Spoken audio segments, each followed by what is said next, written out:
you've seen it before and know what I'm referring to. So if I just click that, images, okay, open this up. You see, basic sacred geometry shapes. Now, what does it mean? Why are they sacred? What it means is that these are the shapes in which our world flows. These are the basic images of how not only our world flows, how it is created, how it functions, and just everything about how this world works is basically right in these images. You can go out and you can find these images. You can find them all around you where you're at right now. But you can go out in nature, and these images are in the plants, in the leaves, in the trees, in the bark, in the soil, in the flowers, in the fruit in the garden. And it's all over your body. You are this. You just don't understand it. You don't understand that the geometry that is in these charts is showing you the functional design and energy flow of all living things. Right here. Right here is the Vesica Pisces that we were just talking about. You see, it looks like an eye, like the CBS eye. Why do you think they use a point of creation as their television icon?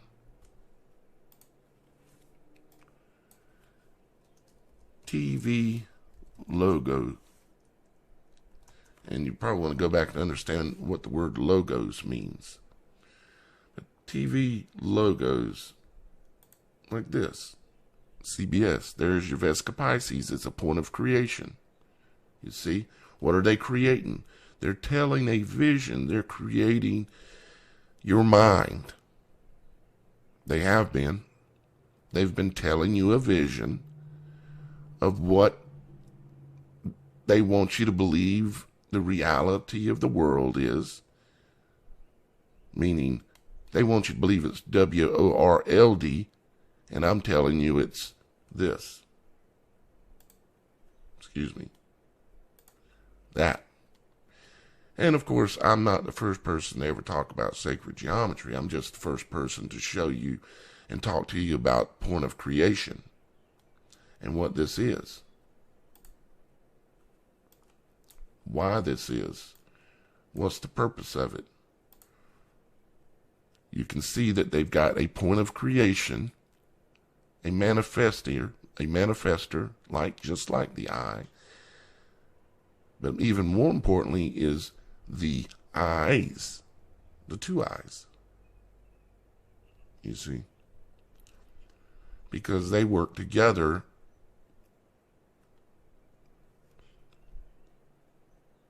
to create the true point of creation. Trying to think of the right words to use in trying to explain this, okay? I know I'm explaining it pretty well, but I mean, we all know that there's like thousands of logos out there that are using this kind of stuff. Like you can see it all over this one here and stuff. It's everywhere. It's in, they call it vectors. Okay, it's the geometry of these curves. It's why CERN is built the way it's built. It's the geometry behind how the world works, how your body works, how everything works. Is just in these images, if you can see it. And that's what we're focusing on, is being able to see it, which is why I am explaining the point of creation. Let's go here. Let's look at some slides. And I don't have these in an exact order, all of them. A few of them are, but I might have to look around a little bit, but because there's a lot of information in here, hundreds of slides. So I'll just read what I've got here. Secrets from the Garden of Eden, the gateway, the portal, the gateway computer, the Will.i.am Gates Windows, the Dell computer, Dell as in deity, L, micron as in size, meaning micron, tiny micron. I used to work for Micron Electronics. I was the #1 salesperson out of about 1,000 salespeople. Not only #1, but I was #1 by multiple times over performance-wise. Anyways, everything in nature imitates or is in the image of heaven and or God in one way or another. Man observes nature slowly and carefully from all possible angles and perspectives, and then has copied it. That's what all the sacred geometry stuff is about, is observing nature carefully and slowly from all possible angles, inside and out, upside down and backwards, and then copy it. How do you think they've created all the things? Something simple like a kookaburra. Where do you think they got Velcro from? You ever walk through a kookaburra bush or even buy one? Those suckers will not let go. All they did was copy it and put it on a strip and turn it into plastic, right? These are the secrets of the tree of knowledge of good and evil, or maybe it'd be or evil, but I'm not the judge. Nature common observations. A hurricane, tsunami, shape of the torus field with an eye. A hurricane, tsunami, not tsunami. Well, we got tsunami up there. Well, that's actually true too. The way a tsunami moves, and then especially comes up in a wave, is also based on the functionality and flow of how water wants to move. And how does it want to move? It moves in the sacred geometry fashions. We all know it. You flush the toilet. There's a grand secret right in your face. Point of creation right in your face. Even though it's not exactly, because it's a toilet, but it's the water flow is what I'm referring to. A hurricane, I've explained to you, in order for a strong hurricane to form, you have to have a lower level low and an upper level low. You have to have two toruses. The first low gets in place and maybe becomes a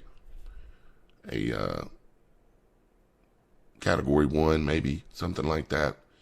But in order for it to get on up there 3, 4, 5, the upper level low has to come back over the top.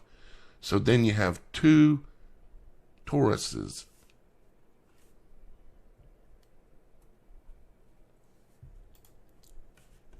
Then you have two toruses that have come together, okay? And when they come together, of course, you get the eye of the storm, okay? Let's see here. Yeah. So you get kind of this right here, the Vesica Pisces with the point of creation in the middle. Okay. This can be looked at as your eyes, because you got your point of creation in your head. For sure is directly between your eyes for a human being. It's called right behind the Vesica Pisces. It's where the fire, the spark, the actual life that exists within you is there. The Christa Galli. The galley is the place where Christ hangs out in you. God is, the whatever names you want to put on it. exists within you, the power, the spark that I've explained and shown you guys. So let's go back over here again. Let's keep going. So remember, you have to have 2 toruses to get a strong hurricane that creates and destroys, doesn't it? A hurricane absolutely creates new beaches, creates new all kinds of things. Of course, it destroys as well.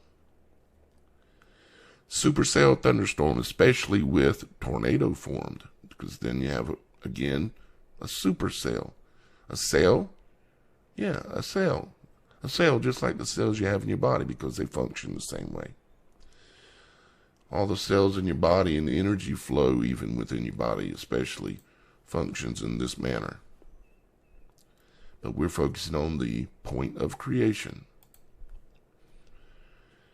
Animals in nature show an image of the torus on them, like the owl face, which I showed you. The slug or sea snail shell, like the conch. Conch meaning conical. The conch shell, the conical shell. The shell that's in the image of heaven. Yep, it's right there in our face. The shape of a fish. What is it? Well, we all know it. It's in the shape of the eye. Just like your eye, you know. Things in the water tend to take on the image of God quite often, if not in every case. Some of them are hard to figure out. They're like an octopus. The Vesica Pisces is also the shape of the almond seed, and most other seeds are similar. Think about a seed, what it looks like an almond. We've all eaten those before, right? An almond seed. What are you eating? You're eating a point of creation. You're eating a seed. It's in the same shape as your eye. Heard of people having almond-shaped eyes? Well, we all do. Just a little bit of variation, between them. The leaf of many trees is in the shape of the Vesica Pisces, and the pine cone has the shape of a torus. The tree itself, with the roots below and the head of the tree above, with the center of the tree with rings of growth, make up a whole torus as well. You see a tree with the roots down in the ground spread out, then it's got its limbs up above spread out. So you got the top and the bottom of your torus, with the eye of the storm being the stalk itself. You see it's in the image of, but not exactly the same. But you can see, at least I know I can see the torus on a tree. Why do you think that the word tree was chosen when they talked about the garden tree? The tree that no one was supposed to eat from, meaning consume, to gain knowledge of. But that cat's out the bag, ain't it? They said if you knew these things, you would become gods like God, right? But you'll die like a man. But they're trying. They're rebelling continuously and trying. But what they do is they gain this knowledge, and instead of using it for good, of course, they use it for evil. Let's see here. The seeds fall from the tree and land in the center point, aka the calm area below the head and above the root, and creation repeats. You see, the seeds fall down under the tree itself most of the time. Like if you're talking walnuts or something, they fall and they stay pretty close. But then some trees have developed wings for their seeds. You ever seen some of those flying like little helicopters and stuff? They have wings. Another word for wings is lips.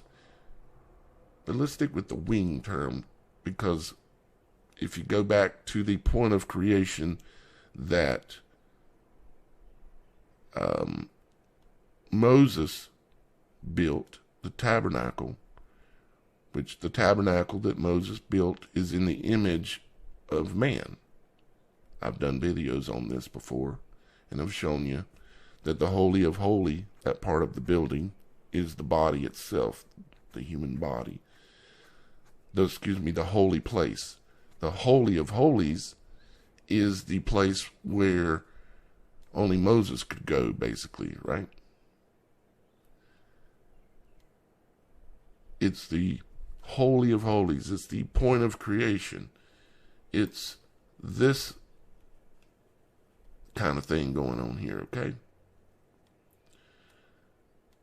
And here we have the bird. He's got wings and he has the point of creation on his face, as far as the image of the point of creation. And to be quite honest with you,